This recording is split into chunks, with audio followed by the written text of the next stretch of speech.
Okay guys, 3 minggu menggunakan Samsung Galaxy Z Tri-Fold yang berharga RM20,000 ni. Aku boleh katakan currently aku ada mixed feeling yang sangat-sangat tebal dan juga besar lah dalam penggunaan aku untuk Tri-Fold yang sangat-sangat mahal dan juga sangat-sangat at the same time menarik inilah. So, dalam video kali ni, aku akan cerita apa benda yang aku suka dan apa benda yang aku tak suka. So that maybe kalaulah ada di antara kalangan audiens aku yang mungkin sedang begitu kira nak angkat this Tri-Fold, korang boleh berfikir-fikir lah. Dan just bear in mind, one of the main reason kenapa aku pull the trigger untuk beli this Tri-Fold adalah untuk gunakan dia as a portable editing machine. So nak edit video on the go dekat sini lah. Sebab apa? Kau bayangkan, skrin besar macam ni kalau dapat edit on the go memang sangat-sangat mengizalkan lah kan. So itu juga aku ada pendapat aku dalam video kali ni lah. So tak nak cerita banyak, kita move to the first part of this video. Apa yang aku suka tentang Samsung Galaxy Z Tri-Fold ni. Let's go. Number 1. Yang pertama, obviously dia punya build and design guys. Selepas lebih kurang 3 minggu, aku boleh katakanlah since day one, ini adalah definitely sebuah foldable ataupun Tri-Fold yang solid dan well built. Macam korang tengok dekat video reaction aku, memang semua orang, kawan-kawan kita yang bila mana dia first hands on just this device, benda pertama dia kata adalah dia not as thick as it should be. Korang boleh nampak dekat tangan, kalau korang pegang, dia sebenarnya cukup rugged, cukup compact dan agak ringan Agak ringan means dia tidak seberat yang dibayangkan. Bukan seringan candy bar phone, tapi dia tidaklah seberat yang kita sangkakan bila mengenangkan sebuah peranti boleh lipat sampai 3 display macam tu lah. So dari segi build dia, aku boleh katakan dia adalah sangat-sangat solid lah. Dan aku suka the fact that dia menggunakan this finish, so dia tak terasa fragile. Dia menambahkan lagi keyakinan bila nak guna phone inilah. Dan tak kisahlah dekat angle mana pun, korang buka, korang tutup, dia sangat-sangat solid dan so far masih lagi tegak sebab kadang-kadang ada foldable yang bila dah pakai beberapa ketika dia akan mula nampak tak tegak. Yang ni masih lagi tegak, masih lagi lurus dan korang boleh nampak bila kita buka, ini adalah sebuah tablet yang sangat-sangat nipis guys dan juga ringan guys. Senang cerita, bila jadi tablet ringan, bila dia jadi phone tidaklah tebal dan berat mana. Number 2. Yang kedua, of course aku suka tentang display dia ni lah. So dekat depan ni, since Z Fold 7 dia dah memberikan aspect ratio yang kita boleh katakan usable lah. 6.5 inci dekat luar yang cukup lebar dan bila buka 10 inci yang sangat-sangat usable. Yes, the crease is there dan sekarang kita ada 2 crease dekat dalam. Tapi to be honest, kalau kita layan media consumption dekat sini, aku cuba buka satu video YouTube lah untuk korang tengok. Okay, for example kita tengok video ada logo ni, kalau kita buka besar, korang nampak. Actually kalau korang tengok bila dah ada display tak begitu nampak, kecuali kalau korang duduk kat studio macam aku dah berlampu-lampu warna-warni, korang akan nampak lah. Tapi kalau korang tengok tegak macam ni, korang tak akan perasan pun dia ada apa-apa lipatan. Korang macam memegang sebuah tablet lah dan korang boleh besarkan, korang nampak edge to edge punya display dia. Dan aku suka the fact that dia adalah square punya display tau. So dia nampak like literally mewah punya display tau. Cumanya sekarang dia pakai selfie camera yang nampak macam ni, jadi dia agak terganggu sikit. Kalau anda kata dia pakai under display macam dulu, lagi seamless lah. Tapi experience wise, aku boleh katakan display dia ni adalah one of the selling point yang sangat-sangat function untuk Tri-Fold ni. Number 3. Yang ketiga, benda aku suka obviously dari segi dia punya UI adalah coming from Samsung, dan Samsung adalah one of the brand yang memang sangat-sangat emphasis on dia orang punya UI sekarang ni. Dan diorang ada antara one of the pioneer untuk foldable. So UI dia tu kita boleh katakan one of the best untuk foldable lah. So macam korang semua tahu, Samsung ada all the GMS, Play Store semua dengan split screen dia. Dan kalau untuk split screen, for example kan, kita boleh split screen dalam beberapa punya ratio. Kita cuba buka. Okay, 1, and then kita buka 2, and then kita boleh tambah another few actually, tapi kita tambah beberapa saja. Kita cuba tengok. Okay, for example dekat sini, And then sekarang kita ada 3 aplikasi dalam satu display, ataupun kita boleh susun ikut cara mana lah. Ini adalah one of the best punya layout yang aku suka tau, nampak? Kalau kita guna menegak, korang akan dapat this kind of ratio. Kalau kita guna melentang, korang dapat this kind of ratio lah. Ini adalah one of the best split screen punya layout yang aku paling suka lah untuk this trifold. Dan so far dia ada dengan all those DeX mode kan. Kalau anda kata korang buat macam ni, korang boleh tengok lah video aku dengan kawan-kawan kan. Arik Ismail ada explain pasal DeX mode ni macam sekarang. Okay, DeX mode ni apa beza dia? Kalau korang buka, dia akan buka macam Windows kind of thing ni. Kalau anda kata korang buka YouTube, kita boleh alih-alihkan dia. So dengan DeX mode ni, bila kita buka aplikasi, dia akan buka dalam bentuk Windows macam ni. Korang buka YouTube, korang buka LumaFusion ataupun apa-apa, dia akan buka macam Windows, dan korang boleh susun, resizekan ikut korang punya preference dekat mana korang nak lah. So kalau korang adalah orang yang memang nak buat kerja on the go dan dah terbiasa dengan desktop kind of layout, so DeX mode yang terbina internally ni memang sangat-sangat membantulah. So far aku belum lagi venture much into this DeX mode. Sebab apa? Aku guna yang biasa punya Android pun dah cukup bagus. Tapi so far bila aku gunakan, dia sangat-sangat bantu, especially bila mana kalau contoh nak travel, nak buka Traveloka lah, nak buka Agoda lah, nak buka banyak benda dalam satu masa. Benda macam ni memang sangat-sangat membantulah. So UI wise, Samsung aku boleh puji untuk trifold ni. Dia so far dia paling matang lah. Lepas tu aku siap ada beli tau aksesori dekat sini. Korang nampak aku ada beli mouse Logitech ni kan, sebab nak pairkan lah, nak buat betul-betul jadi macam laptop. Aku juga ada beli this foldable punya keyboard tau. Korang nampak? Ni kecil gila guys. Kalau anda kata nak guna, korang buka and then semua guna Bluetooth tau. Nampak kat sini macam ni. Aku cuba tunjuk pada korang lah. Ini adalah bayangan aku lah bila mana aku pakai. Dan aku siap beli wallet MagSafe ni. Wallet MagSafe ni gunanya adalah untuk, kalau let's say aku nak gunakan dia macam laptop kan, aku dekat belakang ni aku ada pasang dekat casing. Sebab dia tak ada MagSafe, jadi aku pasang ring ni dekat casing ni. So bila mana aku pasang dekat belakang macam ni, and then aku boleh attachkan this MagSafe punya wallet. Okay, MagSafe punya wallet ni bukan sekadar wallet tau. Dia ada stand, nampak? Dia ada stand. And then aku boleh gunakan macam ni. Nampak? Nampak? Aku boleh gunakan macam ni. Lepas tu, kalau kita onkan Bluetooth dia, kita dah pair kan. Nampak? Dia ada mouse dan korang boleh gunakan untuk buat kerja. Nampak? Korang boleh resizekan dia, korang boleh scrolling. And then kalau korang nak typing panjang-panjang punya artikel, korang boleh guna keyboard dan korang boleh jadikan dia macam mini DeX mode laptop on the go. Kalau anda kata korang nak gunakan untuk penulisan, so far memang sangat menarik kan. Aku guna dekat Samsung Notes and type script untuk this video panjang-panjang, no problem. Guna mouse semua, korang boleh scrolling, memang sangat-sangat membantu lah. This setup memang aku boleh sangat-sangat recommended lah. Jadi kalau anda kata korang berminat nak dapatkan this item, especially keyboard ni lah sangat-sangat menarik, aku boleh sediakan dekat pautan video ni, dekat bawah ataupun dekat atas ni, somewhere lah. Korang boleh check it out dekat situ. Number 4. Seterusnya, aku suka dari segi dia punya performance guys. Yes, walaupun dia menggunakan Snapdragon 8 Elite sahaja, bukan 8 Elite Gen 5 yang terbaru. Dia adalah tahun lepas punya chipset, same as Z4 7.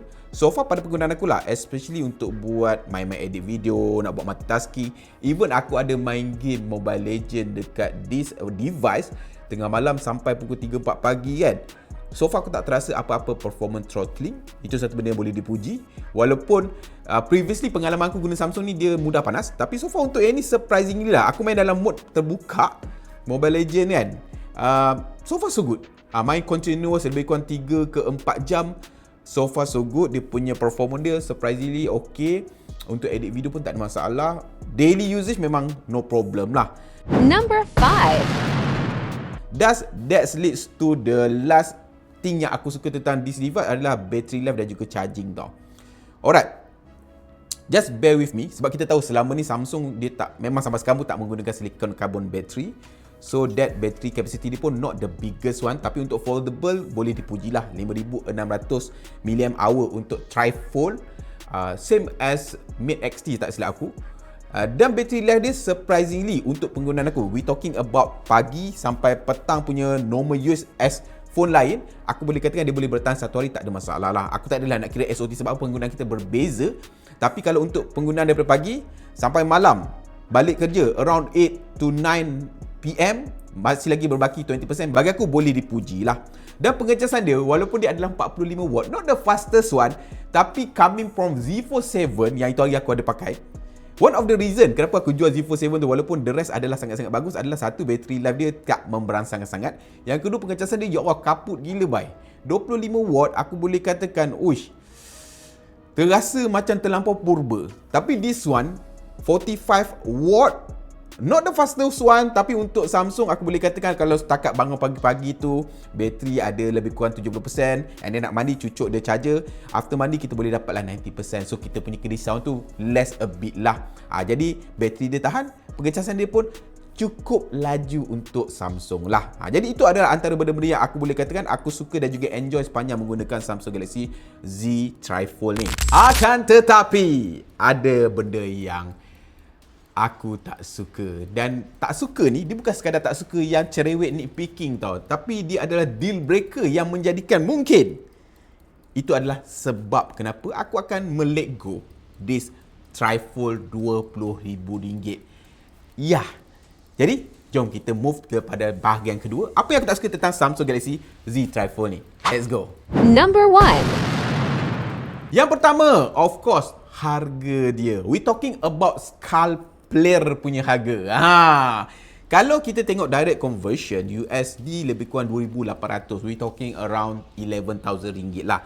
So kalau tanya pada aku, 11 to 12,000 ringgit retail price is not reasonable, tapi there's a harga yang sepatutnya untuk such device lah. Sebab apa? Kalau macam Mate XT 13 ke 14,999 sampai itu. So kalau dia boleh go around at least that price, bagi aku reasonable lah. Dan coming from Samsung, korang dapat all the 5G, all the JMS, all the software semua ni, for the price, okay. Tapi when we talk about 20,000 kind niche of pricing, it's like crazy punya scapular lah. Jadi bagi aku, kalau anda kata harga dia, macam kawan-kawan aku cakap juga, 13 ke bawah, then easy to recommend. Tapi more than that, is crazy not to be recommended macam itulah. Kecuali kalau korang memang specific user yang memang memerlukan such device, such utilities, such multitasking, then you all good to go lah. Jadi dari segi harga bagi aku gila lah. Number 2. Yang kedua, ini adalah one of the, dalam banyak-banyak reason yang aku bagi ni, one of the deal breaker juga kenapa aku rasa macam aku akan nak lego device ni so far, adalah dari segi dia punya kamera. Kamera dia sama macam Z Fold 7 tau. Tapi somehow dekat Z Fold 7, aku boleh terima such quality and capability untuk kamera. Sebab apa? Walaupun dia masih lagi mahal, tapi okay. Jadi kat situ kau mungkin bayar RM7,000, RM8,000 untuk the device, the camera second. Tapi bila kau beli device ni, harga sampai RM20,000, kamera dia terlampau mediocre lah. Siang hari, okay. Tapi not great. Malam, langsung ke laut bagi akulah, mudah flare, and then mudah silau, and then noisy. And then satu benda yang aku tak suka adalah dia punya zooming experience tau. Sebab aku ni orang yang suka untuk buat konten-konten macam zoom macam TikTok tau, macam story tau. Tapi zoom dia aku tunjuk pada korang lah supaya korang boleh faham. Okay, selalunya dalam keadaan biasa aku akan gunakan dia dalam mode terlipat macam ni. Okay, so kita buka kamera. Okay, katakanlah aku record video. Okay, kita ambil lah control record ni lah. Okay, control record ni dekat sini. Okay, so aku pun record. Okay, so dia punya ni, okay, nak zoom macam ni kan. Okay, ni dalam keadaan ideal tau. Okay, dia jadilah kan. Tapi dalam kebanyakan masa kan, disebabkan dia punya ni macam, tak tahulah, somewhere. Jadi aku macam, faham tak? Dia tak natural tau. Dia terlampau bawah, and then dia tak natural. Jadi most of the time aku akan miss out dan aku kena retake few time untuk buat zooming punya effect macam ni tau. And then dia punya zooming effect dia tak intuitif macam biasa tau. Okay, for example, aku tunjuk dekat phone, katakanlah iPhone lah. iPhone the easiest punya example lah. Okay, iPhone. Okay, kita buka video. Okay, kita record. Okay, nampak? iPhone at the first glance tu dia punya kipas ni, bentuk macam kipas ni, kau tahu tau. Dekat mana-mana kau tekan, kau boleh zoom in, zoom out macam ni tau. Tapi dekat Z Tri-Fold ni, kau mesti exactly dekat, tekan sini dulu, somewhere sini, baru korang boleh main dia punya zoom ni lah. And then zoom dia jenis macam tu tau. Sebab phone lain, kebanyakan macam even Oppo Find X9 Pro yang ada dekat sebelah sini, dia punya zooming punya benda tu dia ada bentuk kipas tau. Jadi bila bentuk kipas, dia nampak macam, aku tak tahu, itu mungkin nitpicking aku lah. Tapi itu satu benda. Lepas tu, the rest adalah kualiti gambar dia lah. Kualiti gambar dia bagi aku terlampau mediocre lah. Untuk RM20,000 is not acceptable langsung. Aku tak boleh nak negotiate langsung on this camera lah. Sayang. Sebab aku berfikir nak bawa dia pergi trip tau. Jadi aku membayangkan tau, macam Muaz ada cakap dari reaction dia lah. Tapi kalau kau nak pergi travel, asal kau pakai phone ni? Maksudnya? Yelah, kamera dia bukan yang the best lah. Pada ketika itu aku rasa macam okay, aku pun ada device lain kan. Tapi kalau aku memang nak gunakan dia as a content creation punya tools, maknanya nak record, lepas tu nak edit dekat dalam dia, aku tak nampak aku akan boleh rely kamera dia punya kualiti dari segi gambar dan juga video. Okay, tapi bukan up to 20,000 punya standard, even not up to 10,000 ringgit punya standard lah. Jadi dekat sini memang kau bayar untuk hype dia semata-mata, not the camera. Bagi aku agak mengecewakan dekat situ. Number 3. Yang ketiga, alright, ini pun deal breaker. Jadi macam aku cakap tadi, one of the main reason kenapa aku beli adalah sebab nak gunakan as a portable editor punya tools lah, nak edit video on the go. Tapi aku just tunjuk pada korang, again, kita try to replicate the scenario lah. So aku membayangkan masa beli kan, okay, kita pakai keyboard, and then kita pakai mouse ni, and then kita pun nak ni lah, okay, nak guna stand lah. Aku try to replicate balik lah. Ini bayangan aku lah masa aku beli. Okay, pasang balik dia punya stand semua. So kita pun buka, nak edit video. Okay, buka sub macam ni. Kita pun nak edit video lah. Tapi satu benda crucial lah aku terlepas pandang adalah, okay, ini dalam keadaan ideal lah kan. Kan, of course bila pakai keyboard macam ni, takkan pakai keyboard kau bagi dengan telefon, mestilah kau akan macam ni kan. Tapi bila whenever aku nak gunakan dia dengan external hard disk, kat mana aku nak cucuk? Sebab lubang dia dekat bawah. Okay, lubang dia dekat bawah sini. Kalau aku cucuk bawah sini, okay, tak boleh lah. Dia tak boleh lah. Dia tak boleh nak stand lah. Okay, mungkin ada yang kata, okay, gunalah menegak. Macam mana nak guna menegak nak edit video? Sebab kebanyakan video aku adalah landscape punya format. So again, not ideal lah dalam keadaan menegak macam ni. Okay, ada cara lain. Mungkin kau boleh guna terbalik. Boleh. Tapi macam mana nak stand dengan dia? Sebab kalau anda kata aku nak guna MagSafe mesti dekat atas kamera ni. Macam mana aku nak terbalikkan dia? Faham tak? Faham tak? Okay. Mungkin korang akan rasa macam, okay, macam mana aku nak terbalikkan mendatang ni? Jauh berbenar. Tak boleh.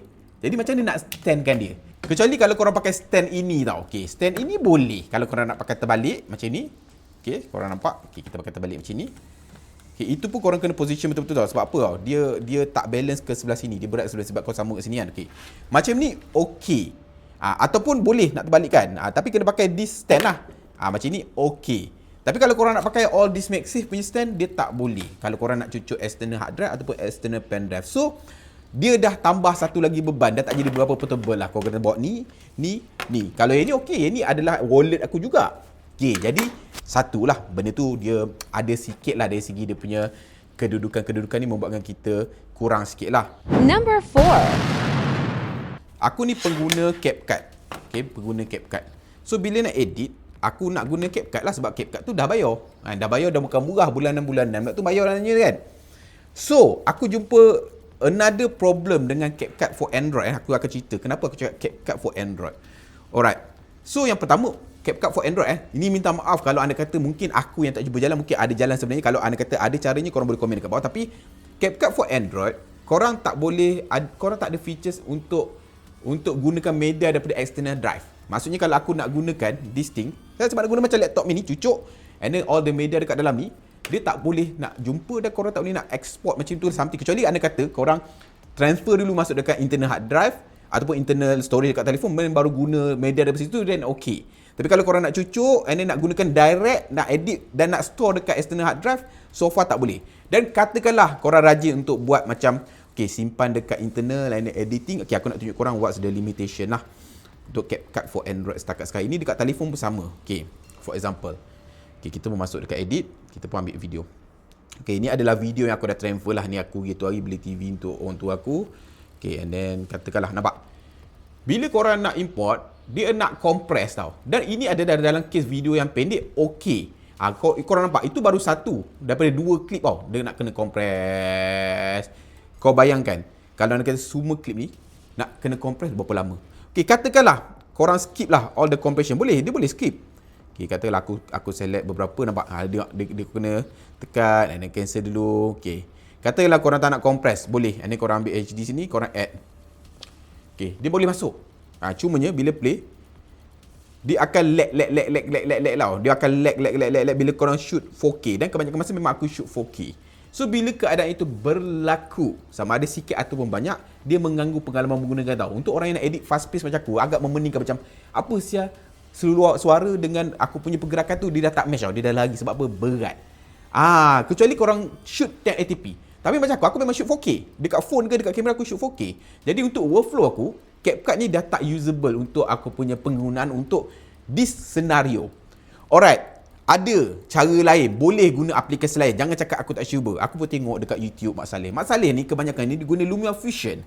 LumaFusion ni kalau korang adalah pengguna Final Cut Pro, dan okay, dulu aku guna Final Cut Pro tapi after so long dah guna CapCut, aku dah terbiasa dengan all the plugins, all the audio, all the things. Sebab dah bayar, benda tu dah ada. Tinggal nak cari type, drag.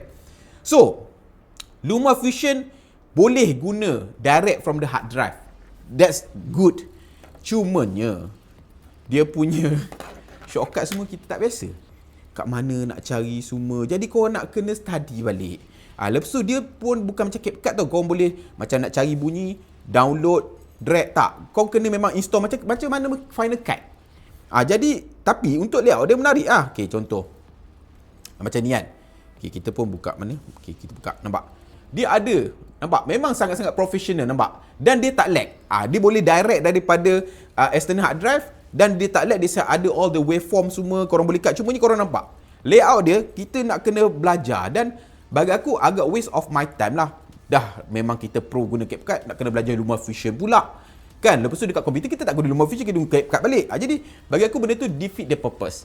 Ada juga benda-benda lain, contohnya macam VN. Aku ada try juga VN. VN adalah the nearest macam CapCut. Cumanya, again, dia tak boleh direct from the external hard drive. Dan so far, aku try gunakan dengan keyboard, dia tak boleh nak gunakan shortcut. Mungkin aku tak jumpa cara. Shortcut macam mana kita guna kat CapCut tu tak boleh digunakan dekat Bluetooth keyboard kepada dia ni tau. Maksudnya, contoh macam kita tekan B untuk cut, A untuk ni kan. Jadi benda tu dia tak berapa seamless. Jadi akhirnya, kalau aku nak guna keyboard ni untuk edit video, korang hanya boleh gunakan dia punya taskbar ni untuk play stop. The rest kau kena mesti guna ni. Jadi might as well as aku abandon di setup, aku just guna touch screen je dekat tangan. Jadi itu adalah one of the deal breaker yang aku boleh katakan sangat menghampakan lah. Sebab aku beli ni memang aku membayangkan, okay, nanti aku nak pergi travel, aku nak edit dekat sini, cucuk hard drive, keyboard semua. Tapi lepas dah gunakan, dia not as seamless as I imagine. Dan macam aku cakap tadi kan, benda ni kenapa aku cakap dia isu je pada Android saja. Aku tunjuk pada korang, aku ada bawa iPad mini. Untuk iPad mini, kita boleh guna CapCut for Pad. Okay, CapCut for Pad ni the best tau. Aku baru study dalam masa aku struggle nak berjalan. Kebanyakan Mak Saleh ni dia punya tutorial adalah CapCut for Pad. Okay, so for example aku membuka. Nampak? Satu, korang boleh direct import daripada internal dan juga korang boleh gunakan external dekat sini. Korang nampak? Files, nampak 2TB SSD. Korang boleh terus guna dekat sini guys. Nampak? Ini adalah SSD hijau ni. Korang boleh terus guna dan korang boleh terus import katakanlah. Okay, ni video tadi Xiaomi ni kan. Okay. Aku cubalah. Nampak? Dia terus masuk. Boleh guna guys. Lepas tu, bila korang drag masuk. Okay. Nampak? Dia ada proxy mode tau. Kalau anda kata korang nak transcode. Tapi katakanlah korang tak nak transcode. The video bagi aku cukup smooth. Okay, kita dah sampai. Alright. Merinduinya. Nampak? Tapi hari ni dia tak ada lag tau. Dia dah lama tau. Delay tapi tadi. Nampak? Dan dia coming from CapCut. Aku dah familiarize. Everything ada dekat sini. Korang nampak? Even the layout pun sama macam dekat PC guys. Jadi bagi aku kenapa Android CapCut tak buat macam ni? Kan sayang kan. Sebab apa? Kita not talking about tripod je. Kita talking about tablet. Android for tablet Android kan. Jadi aku tengok tutorial boleh tapi dia tidak as seamless as this dan dia punya layout pun tak macam ini. Ini literally macam CapCut for PC lah. So kalau tanya pada aku, kalau dia beri pilihan, ini lagi enjoyable untuk aku edit tau. Faham tak? Dan just to let you know, ini adalah iPad mini 6th generation. Bukan yang latest 7 tau. 6th generation 64GB boleh running smoothly tau. Kau bayangkan, what is the possibility kalau anda kata aku guna iPad Pro. Aku guna iPad mini yang paling latest. Nampak? Dan lebih kurang lah. Nampak? Dari segi portability lah. Cumanya again kau kena bawa dua device. Tapi device ini pun tak besar mana dan agak ringan kalau nak dibawa ataupun nak diconsiderkan. Jadi itu adalah one of the main gripes lah pada aku untuk tripod ni. Sebab aku memang beli untuk itu. Jadi panjang lebar sikit tapi just nak explain pada korang, just nak showcase pada korang. Itu masalahnya. Jadi bila jadi macam itu, dia membuatkan aku macam less menggunakan these features. Akhirnya dia hanya akan jadi sebuah telefon yang aku guna untuk daily balas mesej, awak call, tengok media sosial secara kecil macam ni. Dan bila mana nak tengok YouTube besar sikit, acah-acah buka. So bagi aku benda tu tak produktif untuk aku. Kan, tu split screen lah kadang-kadang macam tu kan. Jadi most of the time dia akan duduk dalam keadaan macam ni. Sebab apa tahu, disebabkan kelecihan tadi tu, yang aku cerita pasal editing video dan lain-lain tu, membuatkan aku rather rajin nak open laptop aku rather than editing kat sini. But you understand kan? Jadi itulah isunya. Number 5. Dan kalau korang tengok dekat video-video aku pasal tripod ni, tak kisahlah Reels ke apa, one of the main concern ramai gila tau orang komen lah actually adalah dari segi dia punya green light issue. Okay, to be honest, sepanjang aku guna Samsung device, aku tak pernah menghadapi green light issue. Sebab apa? Kau mesti faham, aku ni reviewer, aku bertukar telefon tu hampir setiap minggu, hampir 2 minggu, setiap bulan. Jarang memakai lama sangat lah. Tapi just nak tanya pada korang lah, aku tak naklah spark the rage bait ke apa. Bagi korang pengguna-pengguna Samsung lah, okay, kita tak nak cakap yang device lama. Kita nak cakap yang current device, S25 series, Z Fold 7, adakah yang dah kena green light issue? Screen, garis hijau lah apa, cuba korang komen dekat bawah. Sebab apa tau, bila aku buat video ni, dekat platform mana pun, banyak gila komen masal, tak lama lagi, kenalah tu green line, takkan beli, gila harga macam nanti kena green line. Green line sana, green line sini, green line, semua green line punya issue. Jadi just nak tanya pada korang yang memang user lama Samsung, untuk current device, kita tak nak cakap yang lama, kita nak cakap S25 series, Z Fold 7 dan ke atas, ada tak yang memang dah kena? Dan adakah masalah ni masih lagi berleluasa? Cuba komen sikit dekat bawah. So basically that's it lah untuk video ni. Aku memang just try to make it simple lah, just top down, sembang kat korang, just nak share the thought after 3 minggu menggunakannya lah. So berbalik-balik pada aku punya intro tadi. So dia membuatkan aku mixed feeling sekarang. Aku adakah nak pakai this tripod sebab memang dia serve the purpose, ataupun nak pakai semata-mata sebab aku the only one yang ada sekarang, just nak hype saja.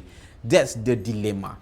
Kan, memang rasa macam, boleh pakai, okey je pakai, tapi mesti ingat tau, 20,000 peram dekat sini. Ni 20,000 punya barang yang besok lusa ataupun sekarang dah jadi nilai 15, 13, 12, 10. Tag ni kau tak payah nak cerita dia akan sustain in value lah. iPhone pun semua jatuh harga lah. Lagi mahal, lagi banyak dia punya drop in value macam tu lah kan. So kalau aku jual sekarang, bye-bye lah.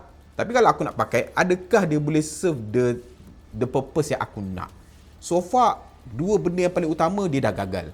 Kamera dengan untuk editing video. At least untuk platform yang aku gunakan lah. Mungkin ada orang yang guna LumaFusion, no problem, by all means dia boleh. Untuk LumaFusion, okay.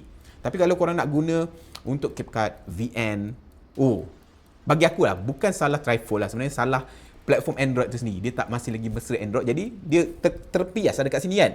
Sebab korang nampak aku tunjuk kat iPad tadi, so far so good. So kalau korang, adakah benda-benda yang aku ceritakan tadi tu deal breaker bagi korang, ataupun mungkin hanya specific cases untuk aku saja? Cuba korang komen sikit dekat bawah. Dan sampai jumpa di konten akan datang. Kalau device ni ada lagi, kita akan buat cover up lagi lah. Tapi kalau tak ada, mungkin this might be the last video untuk Samsung Galaxy Z Tri-Fold RM20,000 dekat platform Izami Gadget. Apa-apa pendapat korang, komen dekat bawah. Jumpa di video akan datang. Ciao.